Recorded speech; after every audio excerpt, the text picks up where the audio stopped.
My self Deepti Ranganani, associate professor chemistry, SPC government college Ajmer. Today we will study the topic of BSc part third, Raman spectrum. Raman spectrum क्या होता है? जब कोई एक वर्णी प्रकाश की किरण किसी भी पदार्थ, चाहे वो द्रव हो, गैस हो या ठोस हो, उस पर गिरती है तो इसका काफ़ी भाग पारगमित हो जाता है और बहुत कम भाग सभी तरफ अवशोषित या प्रकीर्णित हो जाता है. तो प्रकीर्णित जो विकिरण है उसकी आवृत्ति वही होती है जो कि आपतित विकिरण की होती है, जिसको कि हम आगे चित्र के द्वारा स्पष्ट करेंगे. तो इस प्रकार के प्रकीर्णन को रेले प्रकीर्णन, रेले स्कैटरिंग कहते हैं.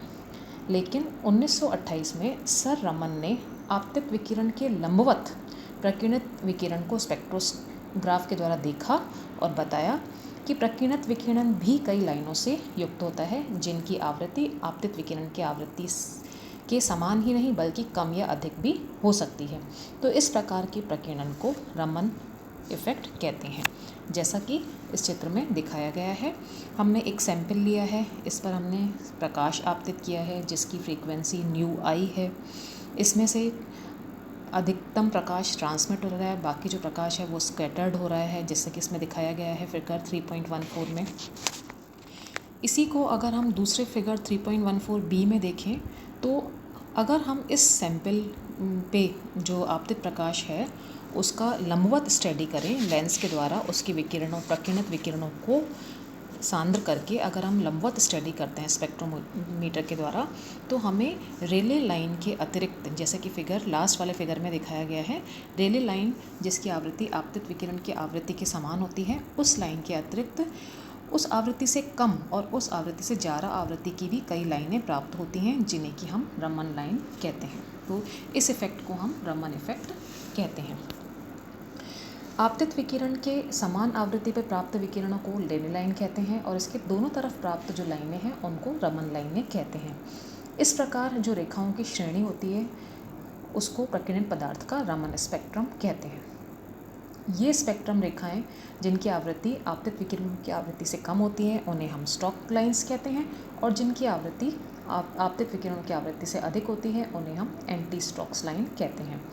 रेले लाइन और रमन लाइन के बीच में जो आवृत्ति का अंतर होता है, जिसको कि हम डेल्टा न्यू के द्वारा प्रदर्शित करते हैं, जो कि इक्वेशन में दिखाया गया है, nu i minus nu r, उसको हम रमन शिफ्ट कहते हैं. उसको डेल्टा न्यू बार के द्वारा भी व्यक्त कर सकते हैं, जैसे कि हम लिख सकते हैं nu i bar minus nu r bar is equals to 1/λ_i minus 1/λ_r centimetre inverse.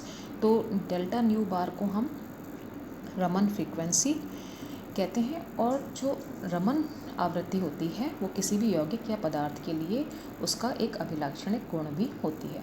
Raman spectrum किसी भी पदार्थ की आवृत्ति या संख्या के बारे में हमें महत्वपूर्ण सूचना देता है. रमन स्पेक्ट्रम को समनाभिकीय या विषम नाभिकीय अणु के कंपन या घूर्णन संक्रमण से प्राप्त करने में उपयोग में लेते हैं.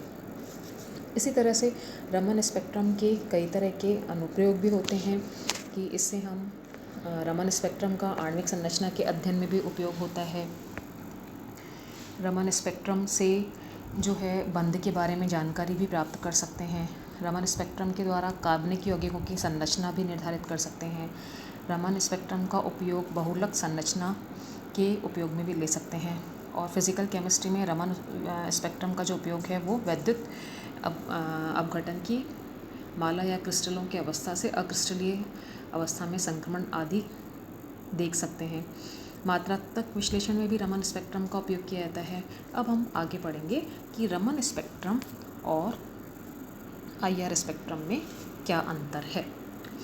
जैसा कि हम पहले पढ़ चुके हैं कि IR स्पेक्ट्रम केवल उन्हीं पदार्थों के द्वारा दिया जाता है, उन्हीं अणुओं के द्वारा दिया जाता है जिनका कि कुछ द्विध्रुव आघूर्ण हो, और जो अणु IR स्पेक्ट्रम नहीं देते हैं वो रमन स्पेक्ट्रम देते हैं. तो रमन स्पेक्ट्रम में और IR स्पेक्ट्रम में क्या अंतर है कि IR स्पेक्ट्रम में कंपन करते हुए अणुओं के द्वारा प्रकाश के अवशोषण के अध्ययन पर आधारित होती है. IR स्पेक्ट्रोस्कोपी जो है वो कंपन करते हुए अणुओं के द्वारा प्रकाश के अवशोषण पर आधारित होती है, जबकि जो रमन स्पेक्ट्रम होता है वो कंपन करते हुए अणुओं द्वारा प्रकाश के प्रकीर्णन पर आधारित होता है, जैसा कि हम अभी देख चुके हैं. इसी तरह से नंबर सेकंड, अणु में स्थायी द्विध्रुव आघूर्ण की उपस्थिति होना आवश्यक है। जैसा कि हमने IR स्पेक्ट्रम की शर्तों में देखा है कि जिन अणुओं में स्थायी द्विध्रुव आघूर्ण नहीं होता है वो IR इनएक्टिव होते हैं, जबकि जो अणु IR इनएक्टिव होते हैं वो रमन एक्टिव होते हैं, क्योंकि रमन स्पेक्ट्रम में अणु की ध्रुवणता में कंपन या परिवर्तन होना आवश्यक हो, यह जरूरी नहीं है। दूसरा, रमन स्पेक्ट्रम में यह आवश्यक नहीं है कि अणुओं में स्थायी द्विध्रुव आघूर्ण हो, उसमें ध्रुवणता में थोड़ा बहुत परिवर्तन हो, यह आवश्यक है। नंबर 3, IR स्पेक्ट्रम में तनु विलयनों का ही उपयोग करते हैं, जबकि रमन स्पेक्ट्रम में रमन लाइनों की तीव्रता अत्यंत कम आती है, इसलिए उन्हें प्रबल करने के लिए सांद्र विलयन का उपयोग करते हैं। नंबर 4, IR स्पेक्ट्रम में जल को विलायक के रूप में प्रयोग में नहीं लाया जाता है, जबकि रमन स्पेक्ट्रम में जल को विलायक के रूप में प्रयोग में ला सकते हैं। IR स्पेक्ट्रम में प्रकाशिक तंत्र CaF2 या NaBr आदि के होते हैं, जैसे कि नर्न्स्ट ग्लोअर, जबकि रमन स्पेक्ट्रम में जो प्रकाशिक तंत्र होता है वो कांच या क्वार्ट्ज का बने हुए होते हैं। रमन स्पेक्ट्रम में जो पदार्थ होता है वो शुद्ध और रंगहीन होना चाहिए, जबकि IR स्पेक्ट्रम में ऐसा जरूरी नहीं है। समनाभिकीय द्विपरमाणुक अणु रमन एक्टिव होते हैं, जबकि समनाभिकीय द्विपरमाणुक अणु जो है IR इनएक्टिव होते हैं। तो इस तरह से हम रमन स्पेक्ट्रम और IR स्पेक्ट्रम के बीच में डिफरेंस को देखा। तो अब नेक्स्ट लेक्चर में हम रमन स्पेक्ट्रम का चिरसम्मित सिद्धांत क्या है, रमन स्पेक्ट्रम ध्रुवण संकल्पना पर आधारित है, इसका अध्ययन करेंगे। Thank you.